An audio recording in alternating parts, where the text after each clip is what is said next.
수험생 여러분 안녕하십니까. 공단기에서 건축 구조와 건축 계획을 강의하고 있는 안남시켰습니다. 자, 이번 시간은 2020년 서울시 7급 건축 계획 문제풀이를 해볼 텐데요. 제가 이렇게 심심해 갖고 이제 다른 학원들 교수님들 문제풀이를 한번 쭉 보니까 9급은 대부분 다 풀어주시는데 이렇게 7급 문제풀이는 거의 없더라고요. 그래서 혹시라도 7급 준비하시는 분들 또는 9급 준비하시는데 7급 문제풀이 7급이 아무래도 문제가 좀 어렵다 생각이 되기 때문에 이런 문제들을 좀 풀어봤으면 좋겠다 하시는 분들이 많아서 제가 이 7급 문제도 다 문제풀이를 해드리려고 합니다. 어쨌든 2020년에 진행됐던 서울시 7급의 건축계획 문제풀이를 한번 해보도록 하겠습니다.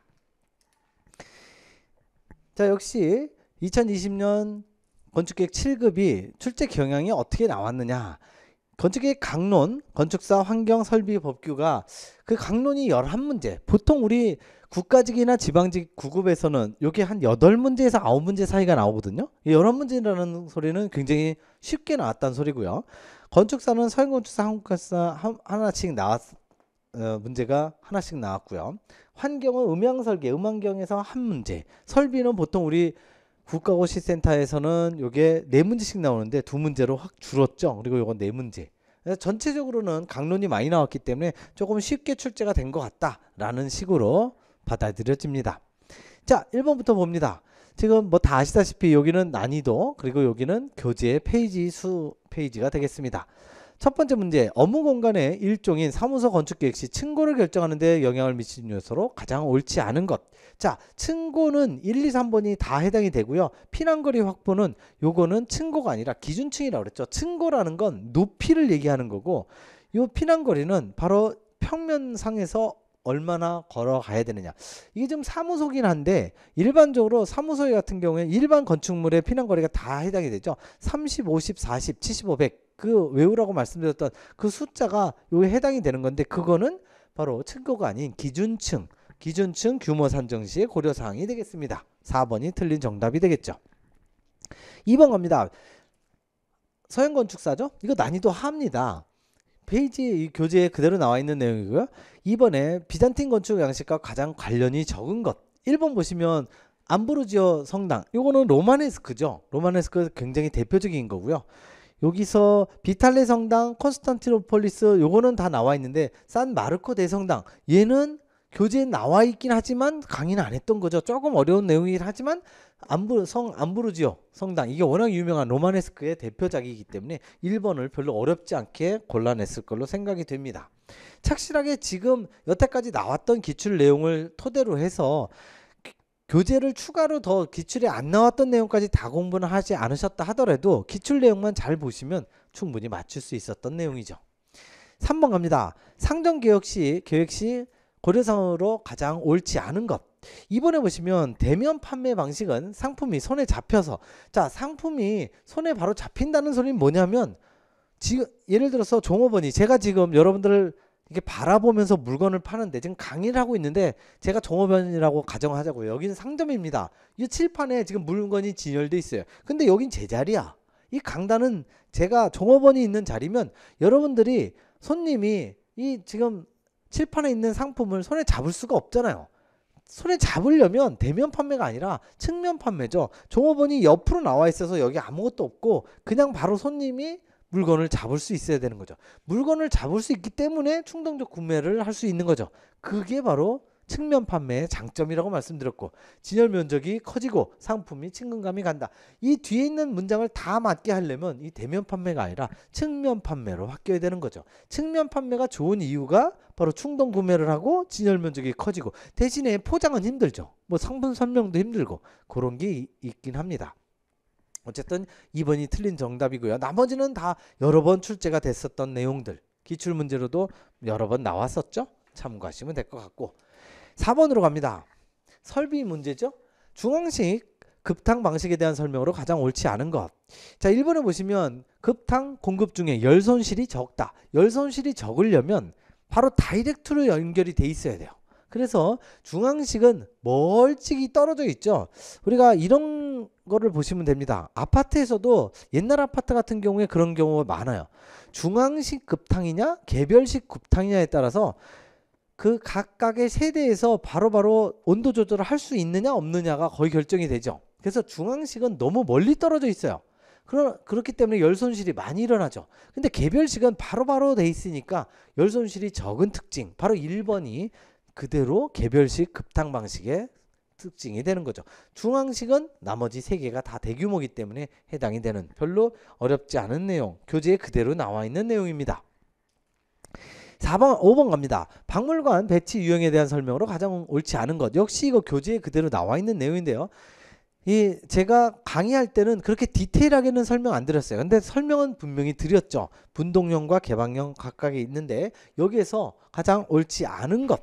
지금 보시면 4번에 보시면 중정형 배치는 옥 내외 이 건물의 안과 바깥의 전시공간 간 유기적 연계가 불리하다. 이 중정형이라는 게 기본적으로 이런 형태죠. 사각형 형태로 건물이 있을 때 중정을 가운데다가 두고, 보통 일반적인 건물은 건물이 이렇게 흰색으로 건물이 돼 있다. 그러면 안에는 당연히 어떤 온갖 실들로 가득 채워져 있죠. 그렇지만 요거 중정이라는 건 기본적으로 뻥 뚫린 공간입니다. 이게 천정까지 그대로 뻥 뚫려 있죠. 그래서 보통 뭐 약간 미술관이나 박물관 같은 경우에 좀 미적인 건물들은 위에 선큰을 둬서 위에다가 천창을 둬서 유리창을 둬갖고 아예 이쪽으로 햇빛이 비치게끔 더 만들어 놓죠. 어쨌든 이게 중정이면 중정형 배치는 옥 내외 이 건물 있는 것과 안 있는 것의 이쪽 사이사이 이쪽을 바로 옆에 있기 때문에 이런 유기적인 연계가 굉장히 유리하죠. 유기적인 연계가 굉장히 수월하고 용이합니다. 그렇기 때문에 불리하다고 한 4번이 정확하게 틀린 정답이 되는 거죠. 나머지 1, 2, 3번은 전부 다 맞는 설명이 됩니다. 항상 중정형 배치는 유기적 연계에 유리하다, 이렇게 기억해 두시면 됩니다. 이게 꼭 박물관에 국한되는 문제가 아닙니다. 학교도 마찬가지고 모든 중정형에 관련된 건 다 마찬가지라고 보시면 됩니다. 자, 6번으로 갑니다. 6번은 역시 119페이지에 그대로 나와 있는 내용이죠. 범죄 예방 설계에 대한 설명으로 가장 옳지 않은 것. 지문이 굉장히 깁니다. 1번, 2번은 맞는 설명이고요. 3번 보시면 자연적 감시. 자, 자연적 감시라는 건 기본적으로 뭐 CCTV나 이렇게 인위적으로 감시하는 게 아니라 이 거주민들이 길거리 지나가다가 또는 예를 들어서 저희 집이 지금 14층인데 14층에서 아니 뭐 예를 들어서 무슨 작업을 하다가 갑자기 집중력이 좀 흐트러갖고 커피 한 잔을 할 수도 있는 거고, 창가에 거실에 창에 기대서 커피 한 잔을 하고 있는데 바깥이 자연적으로 보이는 거예요. 바깥이 자연적으로 보이는데 저기 수상한 사람이 있는데 뭔가 수상한 사람이 뭘 절도하려고 그래. 그러면 바로 전화해갖고 관리실에 전화하든지 경찰에 전화하든지 할 수 있는 거, 그게 바로 자연적 감시죠. 자연적 감시는 도로 등의 공적 공간에 대해 시각적 접근과 시각적 노출이 최소화된다? 최소화가 되면 잘 안 보인다는 소리죠. 아니 방금 전에 제가 상황 설명을 어떻게 했어요? 제가 커피 한 잔을 하면서 거실 창에 전면 창으로 돼 있어요. 거실 창에 이렇게 뭐 의자에 앉아서 되고 서서 커피를 마시면서 저쪽을 이렇게 쳐다보는데 좀 수상한 사람이 있어. 이게 잘 보여야죠. 잘 보이려면 어떻게 돼요? 이런 노출이 최대화돼야죠. 최대화. 이게 극대화돼 갖고 건물의 배치, 조경, 식재, 조명 등을 조절을 해서 일반적인 주민들이, 아니 14층에 저만 살아요? 뭐 15층에도 있고 16층에도 있고 뭐 밑층에도 있고 사람들이 다 있는데 거실 바깥으로 훤히 보여야 돼요. 훤히 보여야, 요즘 여성분들 굉장히 밤늦게 다니기 힘들잖아요. 그래서 봤을 때 수상한 사람이 있네? 바로 전화해갖고 그런 범죄가 일어나지 않도록. 그게 바로 범죄 예방이죠. 뻥 뚫려서 누구나 다 이 자연적으로 감시가 가능하게끔 그렇게 설계를 하시오라는 거죠. 그러려면 이게 최소화가 아니라 최대화가 돼야죠. 극대화가 돼야죠. 뻥 뚫려 있어서. 이 CCTV가 이게 능사가 아닙니다. CCTV는 기본적으로 남들의 프라이버시를 굉장히 다 침해를 하죠. 그래서 그렇다고 CCTV를 그러면 연계를 만드냐, 그것도 아니고 범죄 예방 설계는 CCTV를 최소화하되 꼭 필요한 데는 당연히 필요하죠. 왜냐하면 이렇게 각 거실에서 바라보지 않는 곳도 있을 거 아니에요. 그런 으슥한 곳, 이런 곳에서 항상 범죄가 일어나니까 당연히 그런 데는 CCTV가 다 있어야죠. 일반 사람들이 밤늦게 다녀도 별 걱정 없이 다닐 수 있게끔 최소한의 프라이버시는 갖춰주되, CCTV는 이때 대부분의 자연적 감시가 되게 되려면 이런 노출이 극대화돼야 된다고요. 뻥 뚫려 있어서 강도들 절도범들은요 이렇게 뻥 뚫려 있고 환한 대낮을 제일 싫어한답니다. 그런 당연히 누가 길거리 가다가 뭐 이렇게 훔쳐갈까? 물건이 좋네. 우리 아파트 단지가 완전히 개방돼 있어서 지금 펜스가 없습니다. 신축 아파트인데 펜스가 없어서 뭐 길거리 지나가다가 예를 들어서 우리는 불필요하다고 이렇게 재활용한다고 버렸는데, 예를 들어서 뭐 컴퓨터가 됐건 무슨 뭐 프린터가 됐건 전자제품을 버렸는데 옆집에서 약간 서민 동네죠. 서민 동네인 분들이 길거리 지나가다가 이걸 버렸어? 그냥 집어 가더라고요. 이거 다 절도라고 그러더라고요. 왜냐면 이게 재활용품으로 나중에 값어치가 되고 돈으로 환산이 될 텐데 이걸 집어가 버리면 남의 아파트 단지에 들어와서 그냥 집어가 버리게 되는 거죠. 그렇게 못하게끔 하는 게 바로 자연적 감시인 거죠. 그냥 그런 거는 이제 절도지만 이런 자연적 감시는 주로 범죄 예방을 하기 위해서 어쨌든 여기 노출이 최소화가 아니라 최대화가 돼야 된다. 3번이 틀린 정답이고요. 나머지는 다 맞는 설명 되겠습니다. 7번 가볼까요? 건축 행위의 진행 과정을 순서대로 가장 바르게 나열한 것.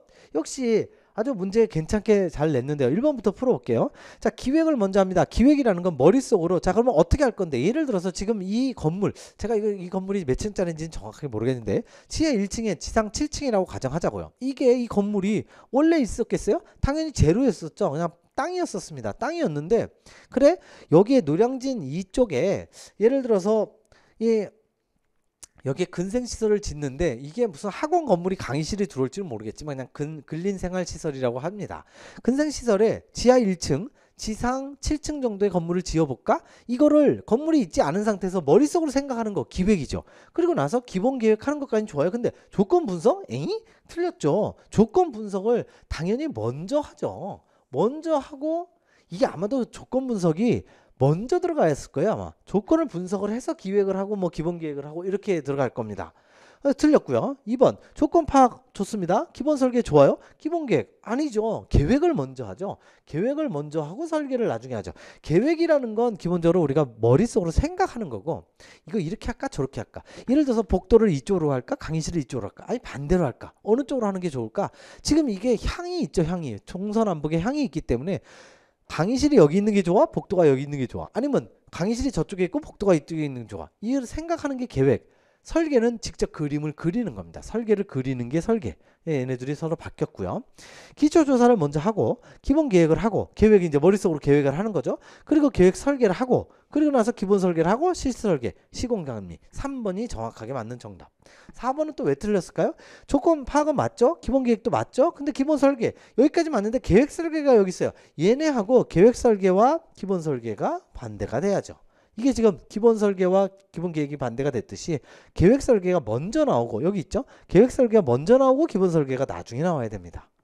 그래서 이 기본 설계는 실제로 그림 그리는 거, 계획 설계는 그림 그리기 직전의 단계를 계획 설계라고 얘기를 해요. 그래서 뭐가 틀렸는지를 잘 보시면 되고 3번만 맞는 정답이 되겠습니다. 역시 별로 어렵지 않은 내용이었고요. 8번으로 갑니다. 건축 법령상 면적 등의 산정 방법으로 가장 옳지 않은 것 갑니다. 자, 대지 면적은 대지의 수평 투영 면적. 제가 이거 여러 번 설명드렸었죠. 수평 투영 면적, 면적이나 모든 걸 얘기를 할 때 절대 그냥 대지 면적으로 하지 않습니다. 100%, 99.9%도 아니라 100% 무조건 수평 투영 면적. 위쪽에서 항상 이렇게 기울어져 있는 대지에 위쪽에서 빛을 쐈을 때 평평하게 맞닥뜨리는 평면의 면적, 이게 바로 수평 투영 면적이죠. 건축법에서는 수평 투영 면적이 아닌 다른 면적은 거의 없습니다. 그냥 건폐율 용적률 계산할 때 대지 면적 이거밖에 없어요. 그것만 참고하시면 되고, 어쨌든 대지 면적이 이거다 이거죠. 3번도 보시면 연면적은 하나의 건축물 각 층의 바닥 면적에 합계로 한다. 자, 요거 헷갈리시는 분들 꼭 많아요. 용적률 할 때 꼭 네 가지가 빠지죠. 뭐 지하층의 면적 빠지고 지상층의 부속 주차장 면적 빠지고 뭐 빠지잖아요. 네 가지가 빠지는데 그 빠지는 거는 용적률 계산시만 빠지는 거고, 연면적의 정의는 이게 맞습니다. 지하층의 바닥 면적도 포함입니다. 다 포함을 하죠. 연면적을 계산할 때는 무조건 다 포함을 하는데, 이 연면적을 가지고 용적률을 계산을 할 때 용적률의 정의가 뭡니까? 대지 면적 분해 그리고 건축 그 위쪽에 전체 총합인 연면적이 분자로 들어가죠. 그 분자로 들어가는 연면적, 이거에서 네 가지가 빠지는 거가 바로 용적률 계산할 때고 연면적 계산할 때는 이게 맞습니다. 4번 보시면 층고는 방의 바닥 구조체 윗면으로부터 윗면 정확하게 맞아요? 근데 위층 바닥 구조체의 아랫면 윗면과 아랫면 이거 말이 안 되죠. 윗면과 윗면이라고 말씀드렸죠. 이거는 문제를 바꿔서 정확한 구조 법규는 윗면에서부터 윗면까지 높입니다. 그런데 이걸 문제를 바꿔서 아랫면서부터 아랫면까지로 하면 맞는 거 아니냐? 그것도 틀립니다. 왜냐하면 제가 그림으로 설명드렸죠. 윗면, 아랫면의 위층과 아래층의 슬랩의 두께가 다를 경우에는 이게 윗면부터 윗면까지로 해야 되는데 아랫면, 아랫면 하면 틀려지게 됩니다. 그걸 반드시 알아두셔야 된다는 거. 4번이 틀린 정답이죠. 이것도 기출문제 비슷하게 한번 나온 적이 있었죠. 윗면, 윗면. 9번 가도록 하죠. 공장건축의 공정중심 레이아웃에 대한 설명으로 가장 옳지 않은 것. 이거 난이도 하죠. 너무 쉬운 내용. 이동시간이 짧게 소요되어 생산성이 높다. 생산성이 높다를 제가 여러 번 설명드렸죠. 생산 단가가 싸지게 되는 거죠. 생산 단가가 싸진다? 그건 바로 대량 생산을 얘기하는 거죠. 대량 생산하면 공정중심 아니죠. 제품 중심. 1번은 정확하게 제품 중심에 대한 설명. 나머지 공정중심 다 맞죠. 어렵지 않은 내용이고요. 교재에 그대로 나와 있던 내용, 기출문제로 많이 나왔던 내용. 10번으로 갑니다. 공동주택의 단위주거 계획에 대한 설명으로 가장 옳은 것. 자, 옳은 것은 문제가 난이도가 절대 난이도 하가 거의 없습니다. 난이도 중이고 1, 2, 3, 4번의 보기가 이 4개가 전부 다 나와 있죠. 1번 갑니다. 단면 형식에서 스키플로어형은 복도 엘리베이터를 각 층에 두는 유형이다. 이게 핵심 단어죠. 각 층에 모든 층에 둔다. 자, 여러분들 아마 대부분 아파트에서 많이 살고 계실 텐데요. 아파트가 우리나라에서 여러분들이 사시는 아파트 중에 거의 99%가 다 매층이 엘리베이터가 쓸걸요? 스키플로어형 이 복층형은 그 정도 되려면 적어도 우리 연예인들이 사는 뭐 청담동이나 압구정동에 사는 복층형 아파트 기본적으로 뭐 가격이 한 최하 60억 70억 한다고 그러더라고요. 그런데 있지 않고서는 일반적인 아파트들은요 대부분 매 층당 엘리베이터가 쓸 겁니다. 매 층당 쓴다. 그게 이거죠. 각 엘리베이터를 각 층에 두는 형이다. 그럼 뭐라 그래요? 스키플로어형 아니죠. 바로 단층형입니다. 그래서 1번은 요게 스키플로어형이 틀린 단층형이고 스키플로어형은 보통 반층씩 어긋나게 한다든지 두세 개 층을 한꺼번에 통으로 하죠. 그래서 두세 개 층마다 엘리베이터를 쓰죠. 2번 갑니다. 단위 주거 조합에서 탑상형은 자 탑상형의 라이벌이 항상 누구예요? 탑상형은 항상 판상형하고 라이벌이죠. 판상형. 우리가 흔히 얘기하는 성량곽 아파트. 성량곽 아파트가 판상형이고요. 탑상형은 타워형. 자 쉽게 그냥 예를 들어 드리겠습니다. 옛날 아파트들 그냥 판상형 아파트들은 가격이 좀 싸요. 요즘 아파트들은 대부분 탑상형입니다. 막 10억 15억 막 이럽니다. 그렇기 때문에 이게 팬시한 거죠. 더 좋은 현대 아파트죠. 탑상형은 계단, 엘리베이터 홀에 창문 계획 및 환기가 어려움이 있다. 왜 그렇다고요? 제가 평면도를 그려드렸었죠. 탑상형은 자 판상형은 성량곽 아파트 이거죠. 이거. 이렇게 되니까 얘가 향이 만약에 이렇게 이쪽이 북쪽이다. 그러면 이 전 세대를 8세대다 또는 10세대다. 그러면 여기 전 세대가 전부 정남향이 아주 좋아요. 균등하죠. 그런데 탑상형은 어떻게 된다고요? 얘네 형태가 항상 이런 형태라고. 이런 형태. 이런 형태를 할 수밖에 없어요. 이게. 왜냐하면 여기다가 집어넣긴 집어넣어야 되는데 예를 들어서 이런 형태로 같이 집어넣었다가는 밑에 두 세대는 정남향, 위에 두 세대는 정북향. 누가 정북향을 살라고 하겠냐고요. 그렇기 때문에 이거를 최대한 틀어갖고 막 이렇게 이상한 형태로 만들어놔요. 이렇게 이상한 형태로 만들어 놓으면 어떻게 되느냐. 계단이나 엘리베이터 홀에 창문 계획 및 환기가 상당히 계획하기가 어려워요. 그래서 탑상형은 굉장히 현대적이고 비싸고 좋고 다 좋은데 조망도 좋고 다 좋은데 이게 엘리베이터 홀의 창문 계획 및 환기가 애매하다. 굉장히 어렵다라고 하는 치명적인 단점이 있습니다. 그래서 2번이 정답. 자 3, 4번 뭐가 틀렸는지 볼게요. 평면 계획에서 계단 실령은 환경 조건이 좋으며 자 계단 실령 호령이라고 말씀드렸죠. 환경 조건이 굉장히 좋고 거주성이 최고로 좋다. 당연히 맞고요. 연면적에 대한 전용 면적비와 대지 이용률이 가장 낮다. 가장 낮다는 건 최악으로 안 좋다는 거잖아요. 일반적으로 연면적에 대한 전용 면적비와 이 대지 이용률이 꽤 높은 편입니다. 이유는요. 전용 면적비라는 건 복도가 많이 없으면 높아지잖아요. 근데 계단 실령은 복도가 거의 없잖아요. 편복도형 복도 많죠? 중복도형 더 많죠. 그렇기 때문에 걔네들은 이 전용 면적비가 별로 안 높지만 계단 실력은 꽤 높습니다. 그리고 대지 이용률도 높은 편이에요. 낮지 않습니다. 둘 다 틀렸죠. 4번 단면 형식에서 메조네트형 복층형이죠. 2층으로 쓰는 거요. 복층형은 단위 세대가 작은 규모에 적합한 주거 형태. 바로 틀렸죠. 복층형의 시험 문제 굉장히 많이 나왔다고 말씀드렸죠. 소규모에는 비경제적으로 쓰지 않습니다. 그래서 단위 세대가 작은 규모, 소규모에선 적합한 주거 형태 100% 틀렸죠. 복도 면적이 증가하는 장점이 있다? 당연히 이것도 틀렸죠. 복도 면적이 복층형이기 때문에 예를 들어서 한 세대가 1층과 2층을 둘 다 써요. 그러면 엘리베이터가 홀수층에만 쓰면 되잖아요. 짝수층에 쓸 필요가 없죠. 짝수층에 쓸 필요가 없고 복도가 없어지죠. 복도 면적이 감소하는 장점이 있는 거죠. 아니 복도 면적이 증가하는데 왜 장점이 되겠어요? 감소하는 장점이 있죠. 자, 이것도 틀렸고 이것도 틀렸고 둘 다 틀렸습니다. 어쨌든 1, 3, 4는 전부 틀렸는데 2번만 맞는 정답이죠. 문제 괜찮은 문제였었고요. 11번으로 갑니다. 자, 11번은 이거 뭐 대표적인 난이도 하의 문제죠. 교과교실제 학교 건축에서 홈베이스에 대한 설명으로 가장 옳지 않은 것. 자, 교과교실제는 자기 1학년 1반, 뭐 2학년 2반 자기 반 내 교실이 없어요. 없기 때문에 대학교의 교실하고 똑같습니다. 이동이 굉장히 많죠. 그래서 홈베이스라는 건 일종의 뭐 출석 체크용 뭐 이런 또는 사물함 있는 곳. 학생 1번에 보시면 학생 이동 동선의 중심적인 위치에 계획을 한다. 당연히 중심적인 위치에 계획을 해야 되는 거죠. 왜냐하면 그 학생 이동에 그걸 좀 줄여주고자 만들어 놓은 게 홈베이스이기 때문에 3번에 보시면 학년, 성별, 층과 관계없이 집중 배치를 계획한다. 집중 배치를 하면 너도 나도 여러분들 대학에서 사물함 다 써보셨을 거예요. 근데 사물함이 한 곳에 다 몰려 있으면 학생들이 전부 다 몰리죠. 1, 2, 3, 4학년 학생들이 다 몰리게 되면 동선이 완전히 겹쳐지게 됩니다. 최대한 분산 배치를 해야죠. 분산 배치를 해야 동선이 안 겹치게. 집중 배치하면 안 되죠. 그래서 홈베이스는 이러한 동선이 겹치는 걸 방지하기 위해서 분산 배치하는 게 목적인데 비슷한 게 역시 기출문제로 나온 적이 있었어요. 여기는 지금 말하고 있는 건 학교인데요. 학교가 아니라 공연장. 공연장에 클라크룸이 있습니다. 호텔에도 클라크룸이 있는데 클라크룸은 호텔에서 클라크룸은 외투 보관실이지만 공연장에서의 극장에서의 클라크룸은 이 휴대폰 보관소죠. 휴대폰 보관소. 예를 들어서 뭔가 이렇게 잔뜩 요즘에는 뭐 여러분들 무슨 무슨 일반 카페 같은 데에서도 노트북 갖고 작업 많이 하시잖아요. 무거운 노트북을 들고 공연을 보러 갔어요. 그러면 이거 걸리적거리잖아요. 그러면 이거를 클로크룸에 맡기는데 그렇게 맡겼을 때 클로크룸의 위치를 어떻게 배치를 해야 되느냐. 한 곳에 있으면 잘 생각해 보세요.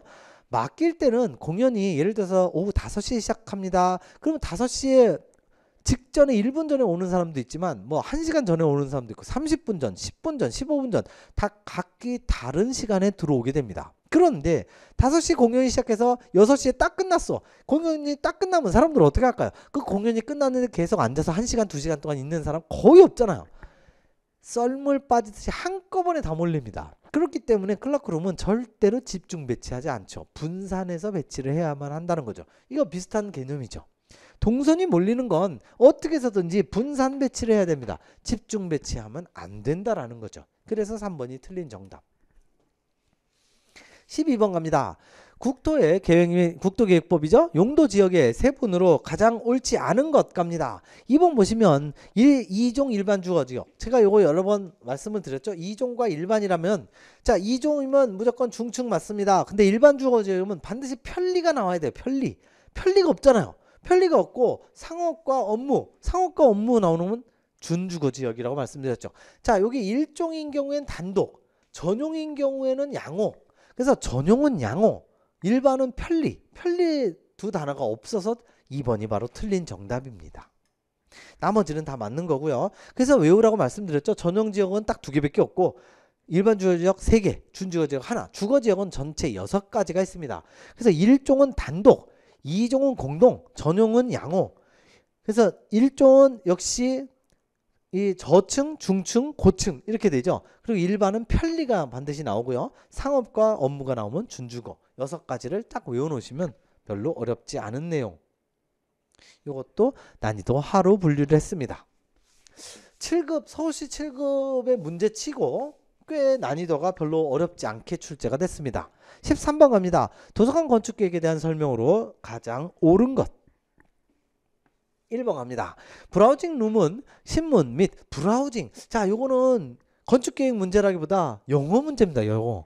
브라우징. 브라우즈가 뭐냐 이거죠. 브라우즈. 브라우즈의 영어 뜻. 여러분들 저보다 영어를 더 잘하셔야 될 것 같은데 제가 영어를 뭐 그렇게 못하는 건 아닌데 유학을 갔다 왔기 때문에 못하는 건 아닌데 그러니까 영어를 뭐 지금은 문법이나 독해는 다 까먹었죠. 그냥 이 컨버세이션, 이 스피킹 리스닝만 잘하죠. 외국에서 미국에서 살았었기 때문에. 그래서 토익을 문제를 풀어보면 한 965 정도 975 이렇게 나오는데 그거는 그냥 프리 토킹만 리스닝 잘하고 스피킹 잘하니까 그런 거지 문법이나 이런 건 따로 공부를 해야 됩니다. 근데 제가 그런 건 이제 좀 약하겠죠. 그런데 어쨌든 이 브라우징은 저는 여러분들은 저보다 훨씬 더 공부를 더 많이 단어를 더 많이 하셨을 거라고 생각이 돼요.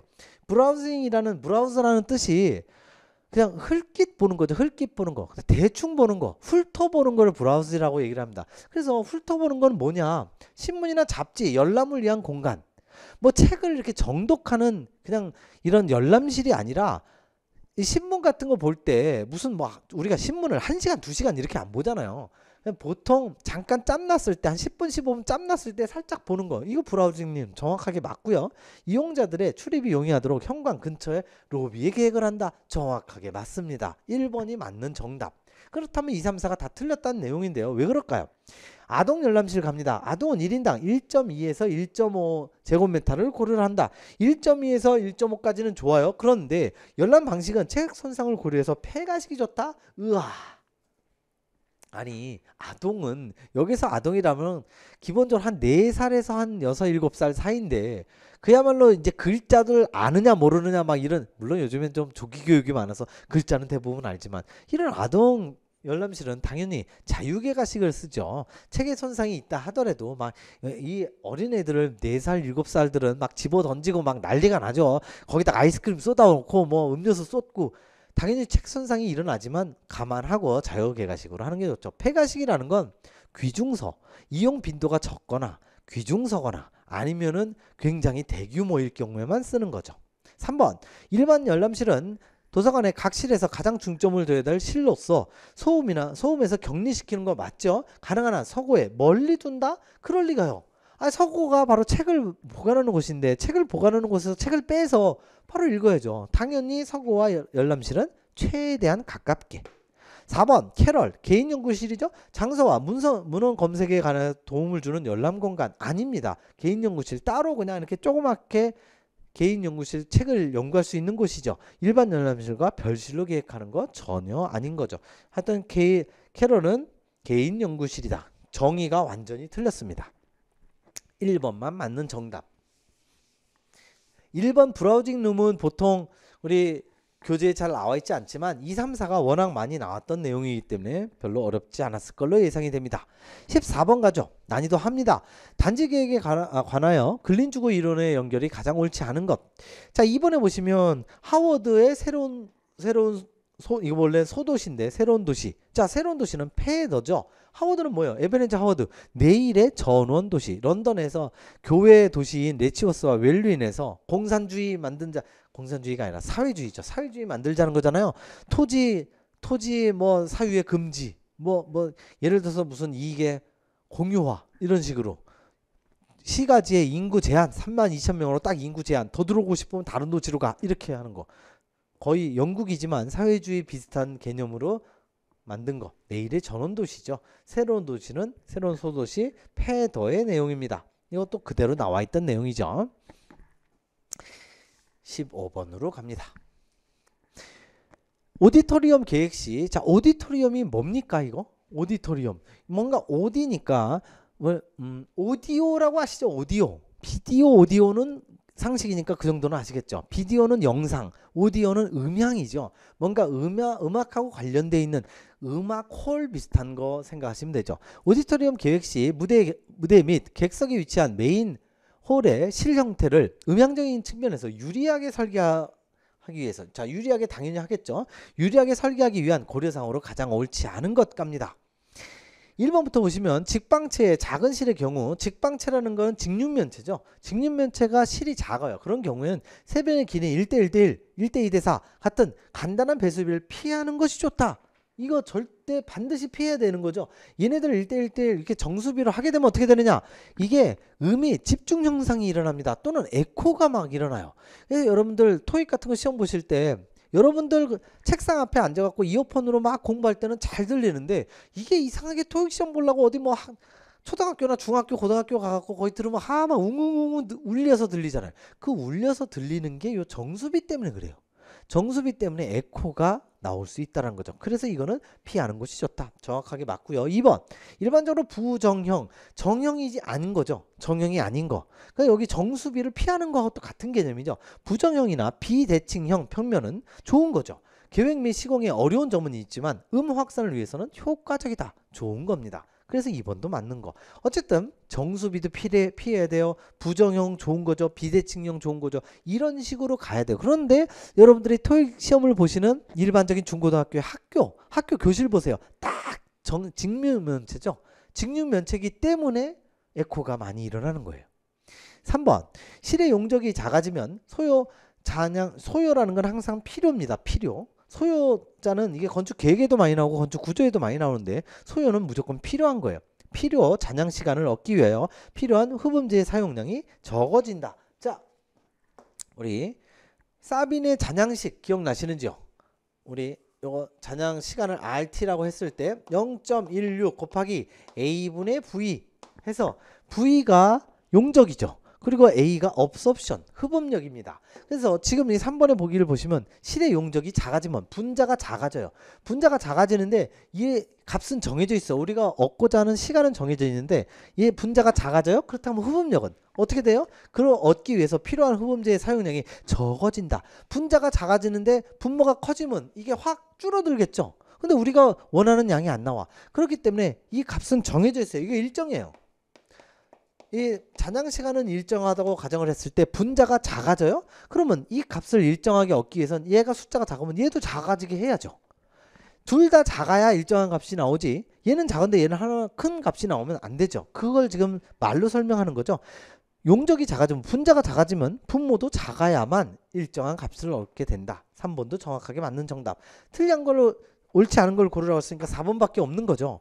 자, 4번이 뭐가 틀렸는지 보겠습니다. 최적 잔향 시간을 얻기 위하여 천장판은 음원에 가까울수록 확산성 또는 흡음성. 자, 이 음원에 가까울수록 확산이나 흡음, 멀수록 반사.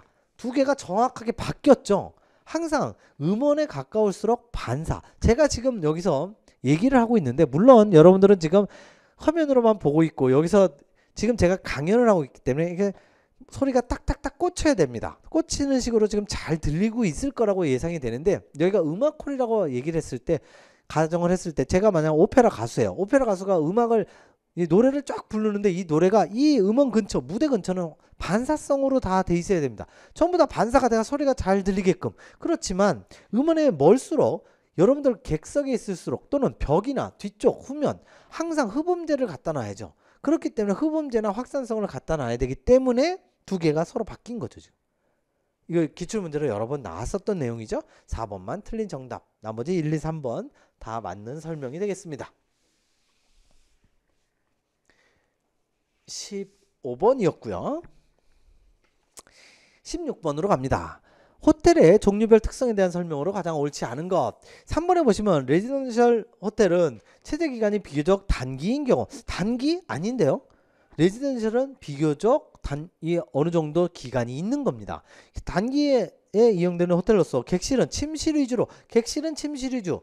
자, 보통 객실은 침실 위주인 단기 체제가 뭐냐?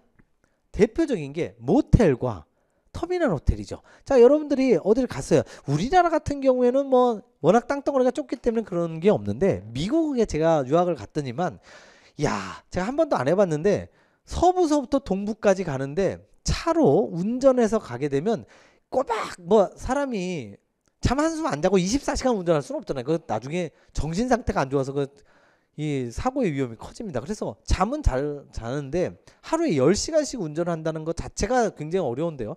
10시간씩 운전을 해도 꼬박 3박 4일이 걸려요.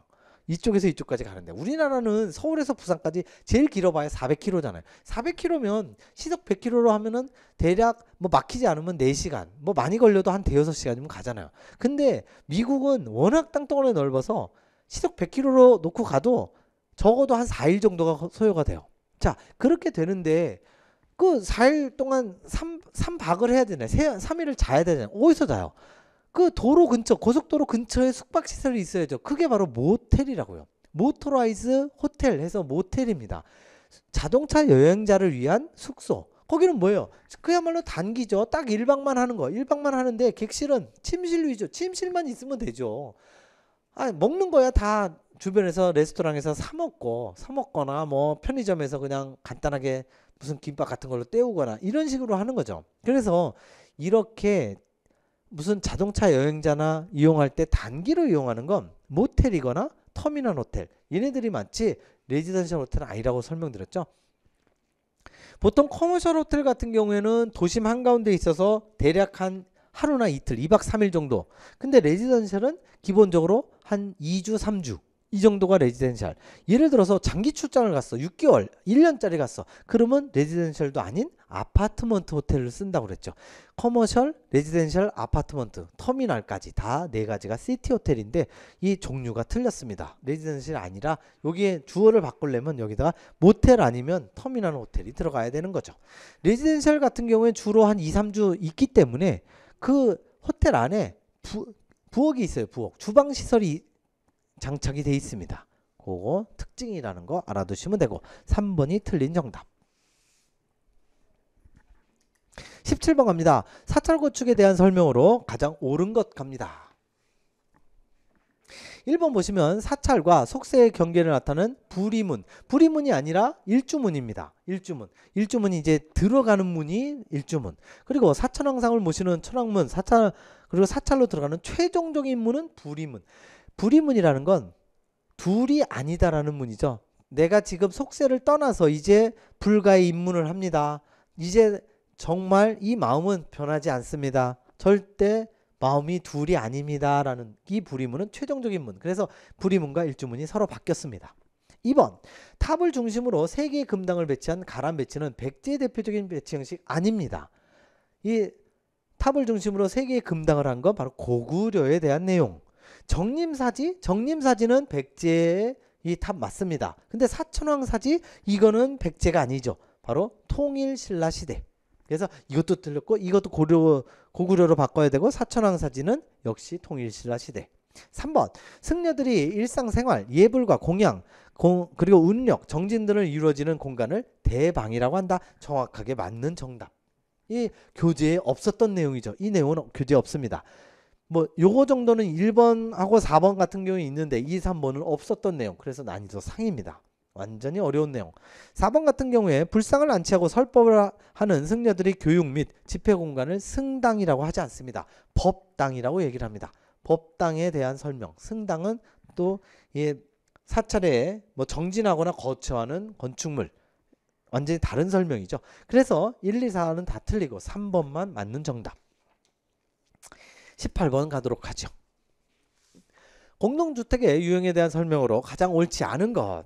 4번부터 보시면 다세대 주택의 1층 바닥 면적의 2분의 1 이상을 필로티 구조로 하여 주차장으로 사용하고, 자 2분의 1 이상이면 2분의 1 이상인 필로티라는 건 비어있는 공간이죠. 그런 상태에서 나머지 부분을 주택 용도로 사용할 경우 1층은 주택의 층수에서 제외된다. 제외되기 위해서는 주택 외의 용도, 이게 틀렸어요.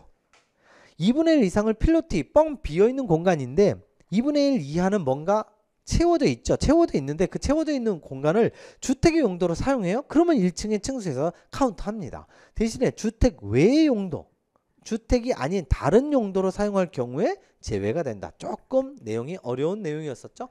그래서 이게 내용이 교재에 대부분 나와 있는 내용이었기 때문에 중으로 표시했지만 주택 외의 용도, 2분의 1 이상 필로티는 맞아요. 주택 외의 용도로 했을 경우에 제외.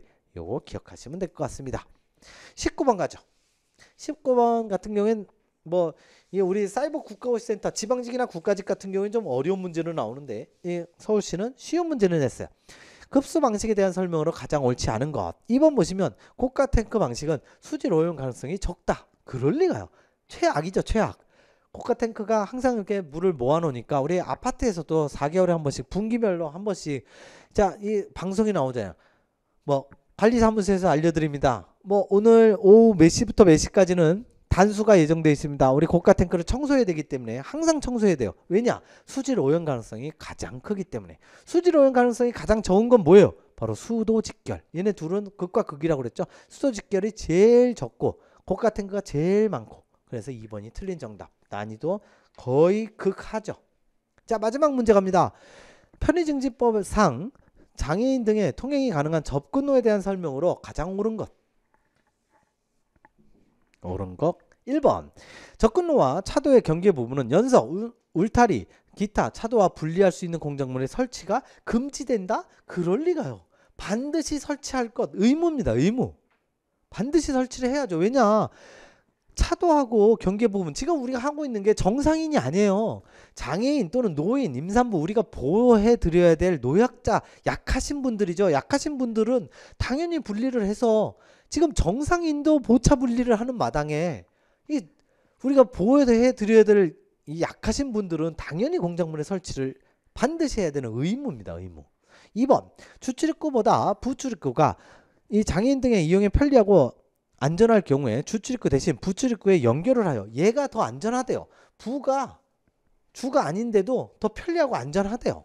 그러면 당연히 부출입구에 연결해서 접근로를 설치할 수 있다. 설치해야만 한다도 아니라 설치할 수 있다. 굉장히 아주 완화시켜주는 조항이죠. 당연히 2번이 맞는 정답이죠. 3번. 그렇다면 3, 4번이 뭐가 틀렸는지 볼게요. 경사진 접근로가 연석될 경우에는 휠체어 사용자가 휴식할 수 있도록. 자, 휴식한다는 건 무조건 참이죠. 참인데 50m마다 1.5, 1.5의 수평참. 자, 수평으로 된 참은 50m마다가 아니라 30m마다라고 말씀드렸죠. 30m마다 1.5, 1.5 수평참. 그렇다면 50m는 교행구역이죠. 50m마다 1.5, 1.5 교행구역. 틀렸고요. 4번. 접근로의 기울기는 접근로죠. 처음에 나오는 접근로는 기울기가 12분의 1이 원칙이 아니죠. 18분의 1이 원칙. 다만 지형상 곤란할 경우에 8분의 1이 아니라 12분의 1. 그래서 접근로는 18분의 1 원칙, 12분의 1 완화. 여기가 만약 이 두 개를 다 살리고 싶으면 접근로가 아니라 경사로죠. 경사로는 12분의 1 원칙, 18분의 1로 완화시킬 수 있는 거. 어쨌든 1, 3, 4는 다 틀리고요. 2번만 맞는 정답. 자, 지금 이렇게 해서 2020년 서울시 7급의 건축계획 문제풀이를 한번 전체 쭉 해봤는데요. 뭐 처음에 제가 말씀드렸다시피 출제 경향에서 보시다시피 건축개론, 이 건축계획 강론에서 11문제가 출제됐듯이 꽤 어느 정도 난이도가 비교적 쉬운 난이도가 많았어요. 난이도 극상, 아예 교재에 없는 내용이 한 문제 내지 두 문제 정도 있었어요. 그래서 그 정도만 빼고 여태까지 서울시 7급에서 출제된 문제치고는 굉장히 쉬운 난이도로 출제가 됐다. 2019년 서울시 7급만 해도 꽤 어렵게 출제가 됐었거든요. 지금 이거는 뭐 제가 볼 때는 상당히 쉽게 뭐 거의 예년 평년에 일반적인 지방직 9급의 수준과 거의 다르지 않다 할 정도로 평이하게 출제가 된 문제로 보여집니다. 자, 이상으로 2020년 서울시 7급의 건축계획 문제풀이를 모두 마치도록 하겠습니다.